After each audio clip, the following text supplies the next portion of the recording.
grew up in a very small town in southern New Mexico. With all the ugliness going on in the world, today Bart feels we all need to get back to Mayberry.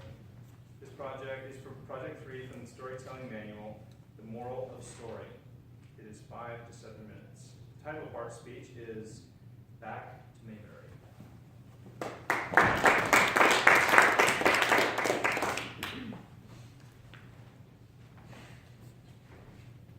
You all know where Animas, New Mexico is, right?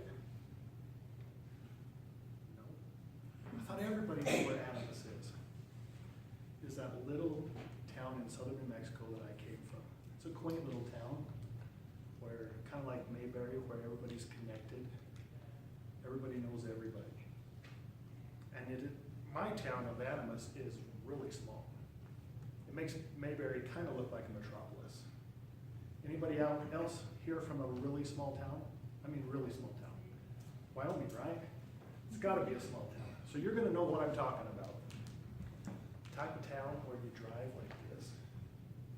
There's no 10 and 2. It's just like this. I was 15 years old, taking my driver's license exam, the cop's sitting right there, and I'm like this. He looks over at me and says, "You look pretty comfortable. Been driving a while, right?" I'd probably say, "Yep. First accident at 8 years old." So we're in this town where we drive like this. When people come the other direction, what do? Who knows what we do?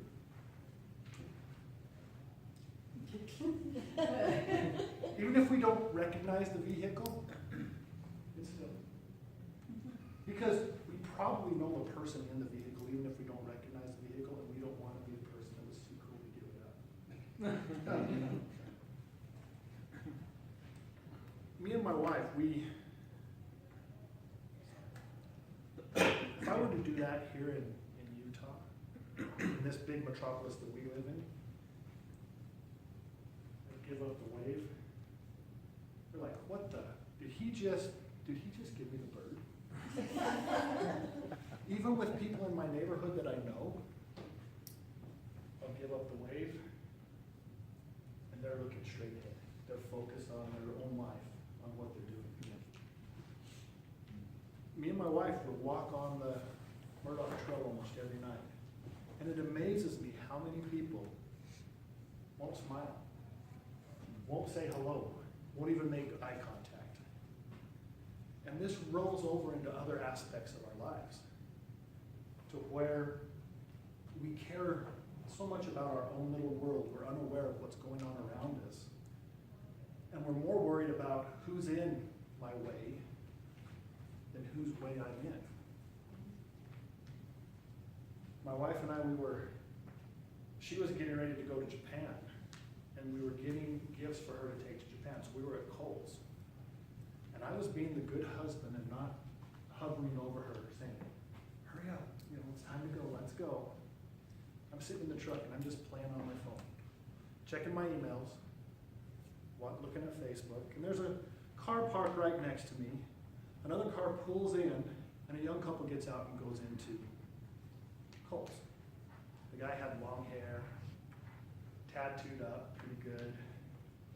She was in short shorts, smoking a cigarette, so they probably weren't from Mayberry.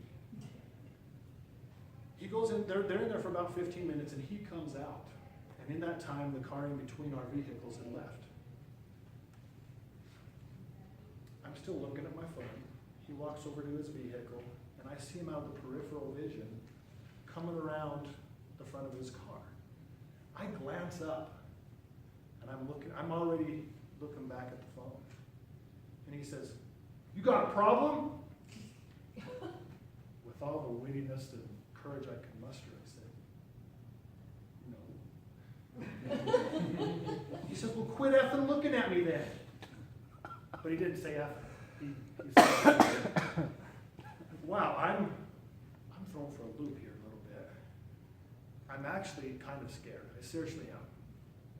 I'm a big guy, and he was pretty buff. But I'm a lover, not a fighter, and I was nervous. And he was still growling under his voice, loud enough for me to hear, "If you don't have a problem, then quit effing looking at me." Like, wow, how did we get here? Is it too late? Is society too far gone?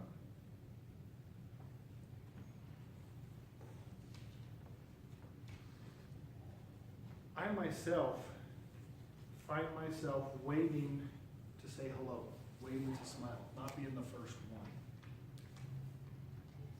Why is that? It's kind of stupid. I don't know where it came from. But can you imagine how many times I missed a chance to make someone's day by, maybe not make their day, but make it a little better with a friendly smile? Or the chance I missed to make a friend with a friendly hello. In a world where there needs to be a difference, individuals really can make a difference. I posed the question earlier, is it too late? Is society too far gone? Since preparing this speech a couple of weeks ago, I've made a conscious effort to be the one to smile first, to say hello first. I've noticed friends, or I've watched friends, without my encouragement, pay it forward. Buying someone's lunch, a stranger's lunch. Buying someone's drink in line. No, it's not too late. If we all just pay more attention to whose way we're in, and less attention to who's in our way, give the friendly smile, make a new friend,